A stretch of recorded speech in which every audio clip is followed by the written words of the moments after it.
France Inter,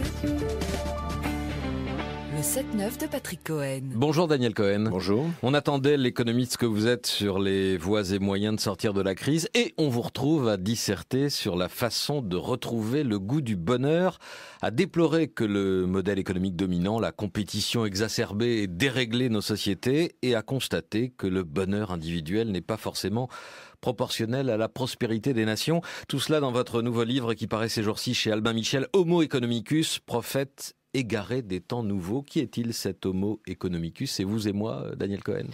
C'est d'abord, pour les économistes, un personnage de fiction. Il n'existe pas. C'est un personnage presque de bande dessinée qui est inventé pour expliquer aux élèves comment, face à la rareté supposée des choses matérielles de la vie, on doit arbitrer. Le problème de ces dernières années, c'est que ce personnage de fiction, il est devenu un modèle, il est devenu un prophète. On veut que les gens se comportent conformément à ce que ce personnage prescrit. Et là, tout bascule. Alors, je donne une anecdote dans le livre au départ qui, je crois, permet de saisir le point du livre. C'est l'histoire d'un directeur d'un centre de transfusion sanguine qui veut augmenter ses stocks. C'est une histoire assez célèbre chez les économistes. Et pour ce faire, il offre une prime aux gens qui viennent dans l'espoir d'augmenter le nombre de donneurs. Et il découvre un paradoxe absolu, c'est qu'en faisant ça, comme les manuels d'économie sans doute enseigneraient qu'il faut faire, il découvre que le nombre de donneurs s'effondre. Il y a beaucoup moins de gens qui viennent. Pourquoi ? Parce que quand on donne une prime financière, on détruit une prime morale. Et je crois que le paradoxe du monde contemporain, c'est que les économistes ignorent le souci moral et quand on fait ce qu'ils disent de faire, on détruit ce souci moral. Je crois que c'est un peu ça le cœur de la période dans laquelle on vit. L'homme moral quitte la salle quand l'homo economicus y entre, écrivez-vous. On parle beaucoup de morale depuis hier, Daniel Cohen. Au fond, c'est une crise morale que vous dénoncez pour l'ensemble de nos sociétés développées. Oui, je crois. Alors, en généralité, il y a une chose qui est certaine, c'est que depuis 2 siècles, l'extraordinaire accumulation de richesses ne parvient pas, en tout cas c'est toutes les enquêtes qui le montrent, et les économistes se sont penchés rigoureusement sur ces enquêtes, et a priori maintenant, aujourd'hui, ils sont en accord sur le diagnostic. L'accumulation de richesses extraordinaires qu'on a connues depuis 2 siècles n'a absolument pas haussé, en tout cas certainement pas depuis 50 ans, le niveau de bien-être des sociétés, quelle que soit la manière dont on les mesure, mais plus directement en demandant aux gens ce qu'ils en pensent eux-mêmes ou en regardant le taux de suicide, le taux de divorce, enfin bref. Tous les indicateurs montrent une formidable stagnation. Et ça, c'est quand même un paradoxe très lourd. On s'épuise tous à travailler pour gagner davantage et en réalité, au bout du compte, on est aux mêmes étiages en matière de bien-être, de bonheur qu'il y a 20, 30 ou 50 ans. Et même dans le cas américain, c'est une chute spectaculaire qui s'est observée depuis le début des années 60. Donc en ces moments de crise systémique, de crise des valeurs, c'est quand même important de s'interroger sur ce fondement de notre société. Et qu'est-ce qui a provoqué cette rupture ? La richesse. Alors, c'est la marchandisation généralisée, c'est le capitalisme financier ? Alors, il y a 2 choses. Il y a d'abord une réponse en généralité. C'est que en général, il se passe que l'homo sapiens, a une capacité d'adaptation absolument extraordinaire à toutes les conditions de son existence. Donc, je vous enrichis, je vous donne plus d'argent. Dans quelques années, vous serez habitué à ce supplément de richesse et en réalité, vous serez revenu à la même page blanche qu'au départ. C'est bien connu, ce qu'il est moins, c'est qu'en réalité, les enquêtes de psychologie expérimentale montrent qu'on est incapable de comprendre ce mécanisme. Je vous le dis, mais au fond de vous, vous pensez, taratata, double mon salaire et t'inquiète pas, je serai heureux mon coco. La réalité, c'est que l'homme n'est pas capable d'anticiper sur ses affects et donc on est toujours dans une course vaine à quelque chose qui vous déçoit toujours, même si on vous le dit. Donc ça, c'est un sujet de réflexion, je crois, lourd et profond pour nos sociétés. À ça s'ajoute le fait qu'on veut toujours s'enrichir relativement à ses voisins, à ses proches, qui veulent faire la même chose. Et donc, au bout du compte, on est tous sur la même course de départ, quelle que soit la course qu'on ait menée. Alors, là-dessus s'ajoute effectivement le tremblement de terre, je crois, des 30 dernières années, avec l'avènement d'un nouveau type de capitalisme qui suit un peu ce que je disais du directeur de centre de transfusion sanguine, c'est-à-dire qu'il va fonctionner maintenant de manière beaucoup moins coopérative. Ça va fonctionner, on est dans une société qui fonctionne à la prime, à la rémunération, bref, à l'incitation financière.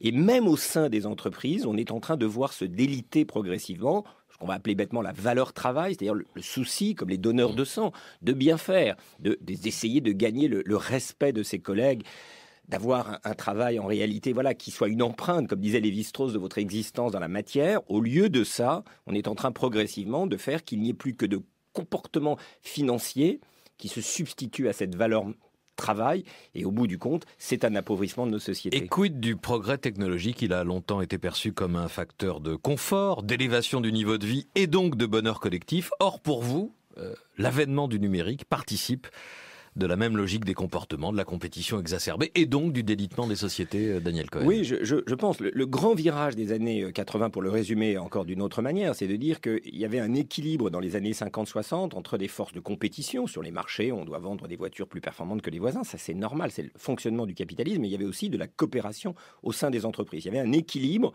comme dans toutes les sociétés humaines, entre coopération et compétition. La coopération est en train de voler en éclats. Les forces de coopération, les syndicats, etc., n'ont plus du tout le rôle, le pouvoir qu'elles avaient auparavant. Donc on est dans un jeu de compétition pure, beaucoup plus difficile à assumer pour les individus. Ce qui fait qu'il y a des individus par défaut, comme disait le sociologue Robert Castel, qui n'arrivent pas à supporter ce poids parce qu'ils n'ont plus d'un cintre de protection. Qu'est-ce qui a provoqué ce dérèglement? Alors il y a, disons, classiquement 3 forces qui sont à l'œuvre. L'avènement d'un nouveau capitalisme financier où les managers vont être sommés de faire des résultats et donc vont reporter cette contrainte sur leurs salariés d'une manière beaucoup plus dure que par le passé.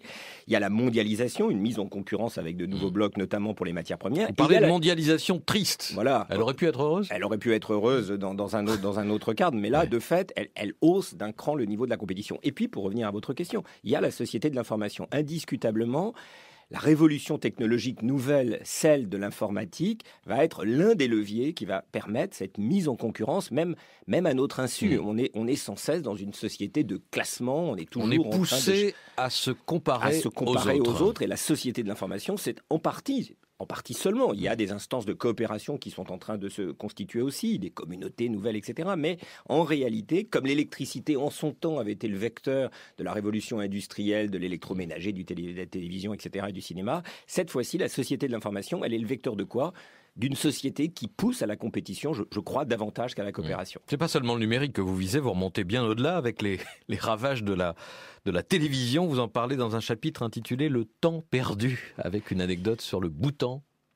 Oui, que fait le roi du Bhoutan. Oui, le roi du Bhoutan, le malheureux, qui avait voulu instituer le bonheur intérieur brut et qui avait interdit la cigarette, enfin c'est à peu près une dictature quand même, avait eu cette faiblesse de laisser s'installer des postes de télévision. Il a redécouvert ce que le sociologue Robert Putnam avait décrit comme la cause principale de l'effondrement du civisme américain, pour ce sociologue qui démontre de 1000 façons que les Américains sont en train de se déliter comme société. Mais la cause première que ce sociologue trouve, alors on peut évidemment discuter le diagnostic, c'est la télévision. Il y a à partir du moment où dans les années 50-60, la télévision s'est installée dans les foyers, les gens ont démantelé les clubs de bridge, les clubs de bowling, etc. Enfin, toutes les raisons d'aller rencontrer les autres, ils restent devant leur poste de télévision. Et l'anomie sociale des États-Unis dans les années 60, selon ce sociologue, tient beaucoup à la télévision. La question du numérique, du coup, se pose. Est-ce que le numérique va réenchanter la vie sociale là où la télévision l'a détruite? Et c'est évidemment beaucoup plus ambigu. Il y a des communautés, mais elles sont virtuelles. Et pour Putnam, c'est presque une contradiction dans les termes de parler de communautés quand elles sont virtuelles. Les solutions, les perspectives, Daniel Cohen, vous évoquez l'avènement possible d'une société post-matérialiste, mais comment sortir de cette logique de la course au profit, de la compétition exacerbée qui n'a ni limite ni obstacle et qui se nourrit elle-même. Voilà. Alors, je crois que ce qui est certain, ça renvoie à ce que je disais tout à l'heure sur l'incapacité de satisfaire les besoins à l'intérieur d'une course à l'enrichissement, c'est qu'une société post-matérialiste, qui est la dernière forme de liberté qui nous attend, on a les libertés politiques, en tout cas au moins en Occident, je regarde Bernard Guetta, mais on a accompli un peu tout le programme politique du XVIIIe siècle, sauf dans un domaine, c'est ce domaine de sortir de la nécessité, des besoins. Et ça, on n'y arrive jamais. Et donc, je crois qu'il faut comprendre qu'une société post-matérialiste ne naîtra jamais spontanément des ressort de la société. C'est le politique. Donc, il faut y penser, il faut s'interroger et il faut mettre en place des structures qui apaisent la compétition, redonnent un sens à la coopération. C'est en effet le gratuit sur le payant, c'est des instances de coopération qui sont délitées et qu'il faut réinventer comme le syndicalisme. Dans les domaines de la société post-industrielle, les grands vecteurs qui l'attirent, c'est l'éducation et la santé. Ils ne rentrent pas dans une logique marchande. On ne veut pas marchandiser l'éducation. En tout cas, on ne veut pas importer le modèle marchand pour éduquer les enfants. Bref, il y a un énorme travail à faire pour réinventer ce que doivent être les règles, il en faut, de la société post-industrielle. Ne pourront pas être exactement les règles de la société marchande. À condition de croire qu'une action politique peut être encore plus forte que la logique économique. C'est aussi un débat. On est paradoxalement dans une situation de crise où il faut une réflexion comme celle-là, parce qu'il y a une panne de croissance, on peut toujours promettre aux gens qu'il y aura plus de pouvoir d'achat, il n'y en aura pas dans les 2 ou 3 prochaines années. Donc c'est peut-être le moment de réfléchir au mieux plutôt qu'au plus, puisque le plus se dérobe. Homo economicus, prophète égaré des temps nouveaux chez Albin Michel. Daniel Cohen, on vous retrouve dans quelques minutes avec les auditeurs de France Inter et avec des questions aussi sur la crise actuelle. On vient de l'évoquer rapidement parce que même si l'économie ne fait pas le bonheur, la croissance et la prospérité peuvent aider à réduire nos malheurs. Vous êtes d'accord ? Tout à fait. Et 8h32 sur Inter. L'actualité, Daniel Cohen, c'est la crise de l'emploi, de la dette de l'Europe, crise d'une gravité exceptionnelle, a dit François Hollande il y a quelques jours. Il a demandé du temps, il a raison. Oui, certainement, on ne va pas régler une crise comme ça du jour au lendemain. En même temps, il faut un choc de confiance, il faut certainement changer les paramètres. Moi, ce qui me choque et qui m'intrigue dans cette crise, c'est qu'en réalité, aussi bien en Europe qu'aux États-Unis, cette crise est intellectuellement parlant parfaitement identifiée. Au fond, c'est une répétition quasiment à l'identique des mécanismes qu'on a connus dans les années 30. Aux États-Unis, surendettement des ménages, explosion de la bulle de crédit et crise de la dette. En Europe, crise des États face à des marchés financiers qui ne leur font pas confiance. Donc c'est dans tous les manuels. C'est dans tous les manuels. Aucun économiste ne peut douter du diagnostic. Vous lisez les articles que consacrent les Krugman, les Stiglitz, ils disent tous la même chose. Nous sommes en train de revivre les années 30. Donc on sait exactement ce qui se passe. Dans les années 30, ça n'était pas le cas. Les gens ne comprenaient pas la crise. Il y avait des mécanismes sur lesquels ils actionnaient et qui ne fonctionnaient pas. Le gold standard les talons or étaient supposés avoir des vertus rééquilibratrices qu'ils n'avaient pas. Les gens se demandaient pourquoi. Non, on comprend exactement pourquoi ça crée une rivalité entre les banques centrales qui faisait imploser le système monétaire de l'époque. Donc on est dans une situation où on sait ce qui ne va pas et on sait ce qu'il faudrait faire. Aux États-Unis, il faudrait réduire la dette des plus pauvres et en Europe, il faudrait disposer d'un instrument, la Banque Centrale Européenne, qui puisse jouer le rôle de prêteur en dernier ressort des États en difficulté, comme il aurait fallu, dans les années 30, qu'une des banques centrales, à l'époque ça aurait dû être la France, prête aux autres pour les sortir de la crise. Bon, pourquoi ça ne se fait pas ? C'est ça la question. Les mécanismes sont parfaitement compris et on n'arrive pas à sortir de cette crise. Alors c'est là qu'on revient un peu au thème de mon livre. Aux États-Unis, parce que la société est tellement divisée, après l'effondrement de ce civisme qui unifiait les Américains encore dans les années 50 et 60, que toute idée d'annuler la dette des plus pauvres susciterait un tollé aux États-Unis de la part du Tea Party, du républicain, etc., qui interpréterait cette mesure comme on va aider les Noirs. En fait, aux États-Unis, chaque fois qu'on dit pourquoi il n'y a pas d'État-providence, pourquoi vous n'aidez pas les pauvres, les gens répondent comme si on leur demandait pourquoi les Noirs ne font rien. Donc on reste dans une société très divisée, plus divisée encore que jamais, je crois, ce qui rend impossible des solutions efficaces à la crise interne. Et en Europe, c'est presque la même chose. Les Allemands ne veulent pas payer pour les Grecs et pour les Espagnols. Donc, après 50 ans d'intégration économique européenne, on découvre qu'il n'y a aucune espèce de citoyenneté politique européenne. Ça renvoie au thème du livre. L'économie en elle-même ne permet pas de dépasser les rivalités des uns et des autres, de créer une citoyenneté à tout prendre, elle les défait. Ces modes de coopération et de coordination et de solidarité. Donc en Europe comme aux États-Unis, on sait exactement ce qu'il faudrait faire. On ne le fait pas et la crise s'intensifie. En attendant, à court terme et sur des situations économiques qui sont comparables, en Europe et aux États-Unis, les choix sont radicalement différents puisque l'Europe a fait le choix de procéder à des corrections budgétaires, de réduction des déficits avant éventuellement de retrouver de la croissance. Aux États-Unis, c'est plutôt l'inverse, du moins ce que fait l'administration Obama. C'est l'inverse pour cette année, parce que comme vous le savez, il y a un accord budgétaire aux États-Unis qui a été signé, qui ne se déclenchera qu'après les élections. Donc pour l'instant, il y a effectivement un pacte de non-agression sur ces questions avant les élections, mais il y a ce qu'on appelle un fiscal cliff qui se déclenchera en novembre s'il n'y a pas d'accord. Il n'y a aucune raison qu'il y ait un accord après les élections, puisque ce sera justement un pays meurtri par les rivalités de ces élections, et donc il y aura une purge budgétaire sans doute très importante l'année prochaine aux États-Unis aussi. Donc en 2013, on va avoir purge budgétaire en Europe, très importante, parce que justement, on n'a pas réussi à coordonner les choses avec la Banque Centrale Européenne, en tout cas pour l'instant, et deuxièmement, aux États-Unis, purge budgétaire. Donc en réalité, la crise, elle commence pour nous. On croit qu'elle est terminée, ça fait déjà 5 ans. C'est en 2013, malheureusement, je crois qu'elle va s'exacerber. Donc la purge, c'est pas une bonne solution? Bien sûr que non. Il faut revenir à l'équilibre des finances publiques, mais il ne faut pas, en tout cas en Europe, le faire de la manière qu'on est en train de le faire. La manière qu'on est en train de faire aujourd'hui en Europe, c'est de dire tous les pays européens, avant la fin de l'année 2013, auront un déficit budgétaire inférieur à 3%, quoi qu'il advienne.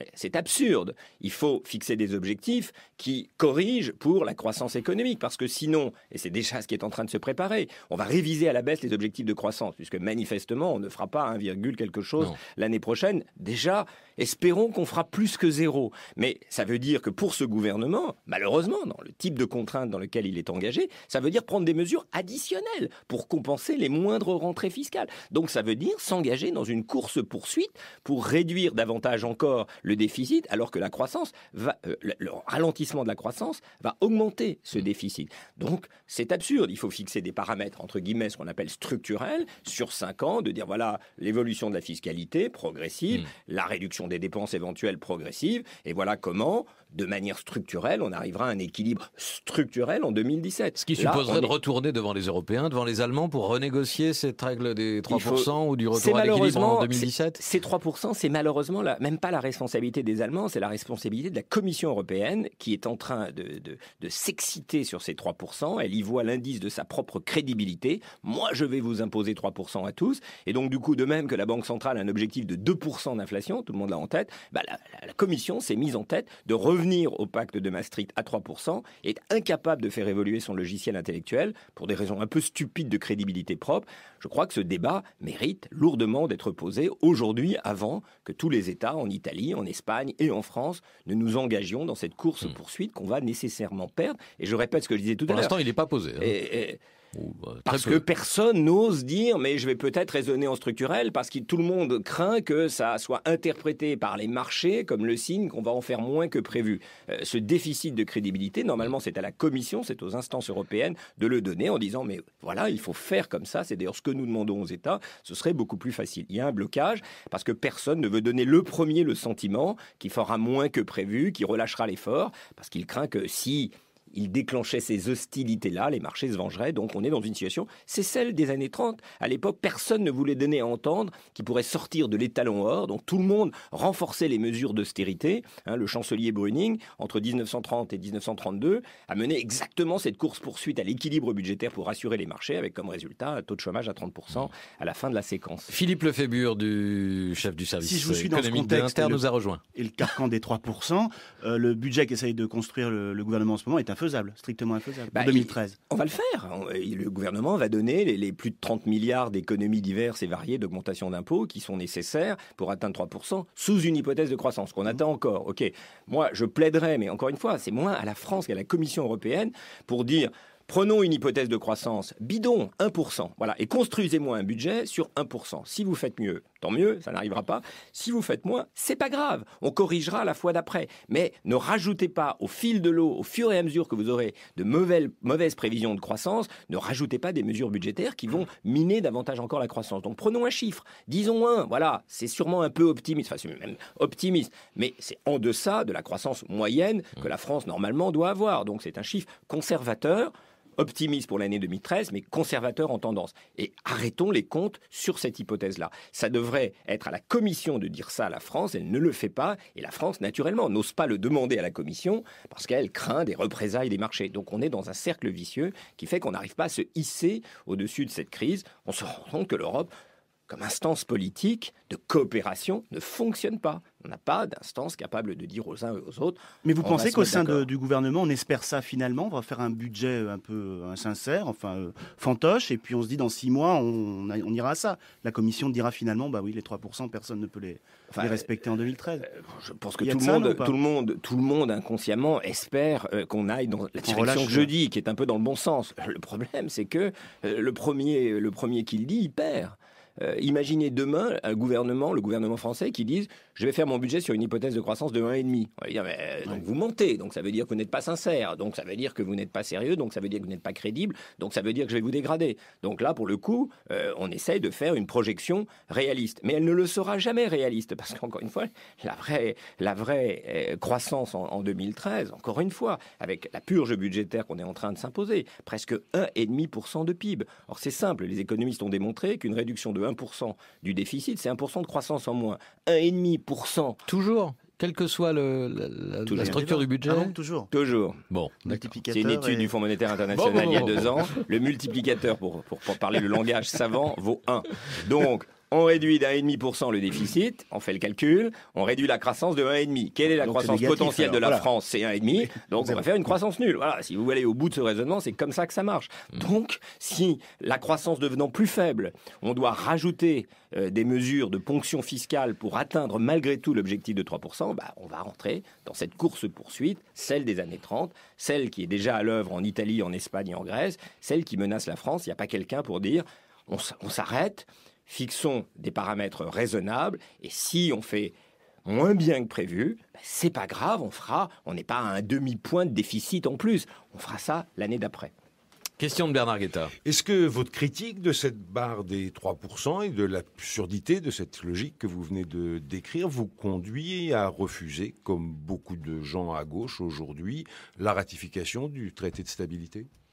Justement, le paradoxe de cette histoire, c'est que le traité de stabilité lui-même est en avance sur ce débat. C'est un peu paradoxal à dire, puisque l'objectif qui est fixé par le traité, c'est un déficit des comptes publics de 0,5% à horizon, disons, de 2017, mais un déficit mesuré en termes structurel, comme je veux qu'on fasse. C'est-à-dire que le traité lui-même, quels que soient les problèmes avec ce seuil de 0,5 qui est un petit peu ridicule lui-même aussi, mais au moins sur ce point fondamental, le traité est en avance sur le raisonnement de la Commission aujourd'hui et des marchés. Donc moi, ce pourquoi je plaide, c'est de dire, si on signe ce traité qui nous engage à un déficit structurel, encore une fois, ça veut dire après correction des effets de la croissance sur les rentrées fiscales, voilà, en lissant un peu les choses, tout bêtement. Eh bien, si on signe ce traité qui nous engage à un déficit structurel de 0,5%, alors la contrepartie doit être qu'à partir du moment où ce traité est ratifié, nous allons tous, dès aujourd'hui, raisonner en termes structurels. Ça n'a pas de sens de demander 3% en courant, hors toute correction pour la croissance, et de s'engager sur un traité qui, lui, fixe des objectifs structurels. Ça n'a rigoureusement aucun sens. C'est cette absurdité que je dénonce. Donc, pour renverser un peu la question, si c'est pour signer ce traité qui nous engage à la réduction du déficit structurel, tirons-en au moins les avantages, à savoir raisonnons dès aujourd'hui en déficit structurel. L'Italie, aujourd'hui, selon le Fonds monétaire international, à la fin de l'année 2012, n'a plus de déficit structurel. Elle est à l'équilibre, c'est-à-dire qu'elle est au-delà de ce que le traité va prescrire à la France.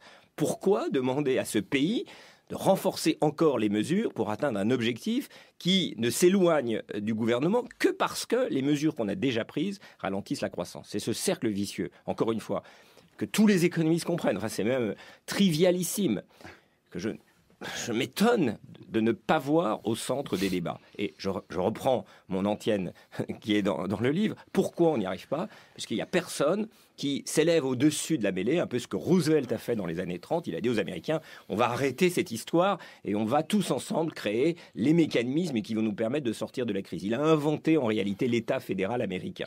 Aujourd'hui, aux États-Unis, on n'y arrive plus à faire le geste de Roosevelt, on n'arrive plus à prendre des mesures pour aller sortir les plus pauvres de la crise. Et en Europe, on n'arrive pas à se hisser à la hauteur des temps, parce que, encore une fois, 30 ans de compétition, de crise économique, etc., ne préparent pas la coopération au sein des nations et entre les nations. C'est aussi simple que ça. Alors, je dois dire qu'on a pas mal de questions pour vous au standard de France Inter, Daniel Cohen, mais il se trouve que les fiches qu'on m'apporte au fur et à mesure contiennent des questions qu'on a déjà posées, là, qui sont évoquées, dont on est en train de parler. Il y a des questions quand même sur... comme souvent sur la dette, les dettes souveraines, le rachat de dettes. On a eu ce débat il y a quelques jours aussi avec Jean-Claude Trichet qui était à votre place, l'ancien président de la Banque Centrale Européenne. C'est pas la même chose. Non, c'est pas la même chose. Mais aussi les auditeurs qui posent la question des dettes souveraines et... question qui revient quasi systématiquement quand on évoque la crise actuelle. Est-ce que la question de la dette est un problème monétaire? Voilà, il y a des auditeurs qui le pensent, le soutiennent et qui questionnent nos invités là-dessus. Qu'en dites-vous? Que leur répondez-vous? Non, ça dépend. C'est une question vraiment là pour le coup très très théorique. Mais ce qui ne l'est pas, c'est que cette crise n'a pu se déclencher que parce que les marchés ont réalisé que dans ses statuts, dans sa configuration actuelle, la Banque Centrale Européenne ne jouerait pas ce rôle qui était défaillant, encore une fois, dans les années 30, ce qu'on appelle un rôle de prêteur en dernier ressort. En réalité, progressivement, au cours de ces 2 ou 3 dernières années de crise, les marchés, l'opinion publique, les États, les gouvernements ont découvert qu'ils étaient seuls au monde. Ils ne pouvaient pas compter sur une institution, la Banque centrale, comme n'importe quel autre pays, qui puisse dire, bon, vous avez du mal avec vos fins de mois, voilà un peu de cash. Ouais. Or, expliquez, prêteur en dernier ressort, c'est pas faire tourner la planche à billets autant qu'il faudrait. C'est faire tourner la planche à billets dans les moments de crise aiguë pour rassurer les investisseurs. Et tout le malentendu est là. Interprété du côté allemand, ça veut dire l'hyperinflation de 1923. Ça veut dire à la planche à billets, les déficits du gouvernement en 1923 qui conduisent à l'hyperinflation. En réalité, on n'est pas en 1923, on est en 1933. C'est-à-dire qu'on est dans une situation où on a besoin de rassurer, on a besoin de dire mais s'il y a un problème de fin de mois, on sera là pour donner un peu de liquidité. À partir du moment où on fait ça, le problème se dégonfle instantanément. Ce qui est en train de se passer aujourd'hui, c'est que l'Italie et l'Espagne payent des taux d'intérêt totalement extravagants qui sont des primes payées sur le risque qu'ils fassent défaut, alors même que leur déficit, dans le cas italien, ne les prête absolument pas à faire défaut. Donc il y a une crise de confiance qui exigerait une institution qui rassure tout le monde. C'est ce qu'on appelle en économie des processus autoréalisateurs. Je pense que vous n'y arriverez pas. Je vous fais plus de crédit. Vous faites faillite. Voilà, c'est aussi simple que ça. Si je peux voir dans votre compte en banque, non, vous n'allez pas faire faillite. À ce moment-là, je vous demande pas des taux usuriers. Vous ne faites pas faillite. Donc, il faut pouvoir rassurer. D'ailleurs, l'Allemagne elle-même a eu des... Daniel Cohen, pardon de vous interrompre. ouais. Ce que vous souhaitez, c'est exactement ce que propose, ou à peu près ce que propose le président de la Banque Centrale Européenne, Mario Draghi, et qu'il est en train d'imposer apparemment, y compris aux Allemands. Alors, les idées avancent, puisqu'encore une fois, tout ça, c'est le bon sens absolu. En effet, en réalité, le cœur de la bataille en Europe, merci de me le rappeler, parce que c'était le point sur lequel je voulais conclure, évidemment. Non, mais c'est essentiel. Le cœur de la bataille en Europe, elle se fait au sein de la BCE aujourd'hui. Le directoire, où il y a des Allemands aussi, Asmussen, que le français Queuret, Draghi et deux autres, sont en train de mener une bataille contre la Bundesbank, en réalité, et qu'ils gagnent apparemment. Imposer, et qu'ils vont sans doute gagner. On verra jeudi, mais... Oui, mais conditionnellement, beaucoup de choses, regardez dans le détail, mais en tout cas, oui, mais certainement, ils sont en train de prendre la mesure de ce raisonnement, et oui, la Banque Centrale Européenne est en train de se réveiller à cette exigence, et donc peut-être va sauver l'Europe. Mais après beaucoup de souffrance, et sans, je crois, en intervenant un peu trop tard pour éviter la récession de 2013, mais en tout cas, oui, absolument, il y a une évolution, une prise de conscience de la responsabilité de la Banque Centrale Européenne par rapport à ces mécanismes autodéstabilisateurs. Merci Daniel Cohen de nous avoir éclairé ce matin. Je rappelle le titre de votre livre qui paraît chez Albin Michel, Homo economicus, prophète égaré des temps nouveaux, dont la réflexion est aussi claire et passionnante que votre propos depuis quelques minutes sur la crise. Merci d'être venu au micro de France Inter.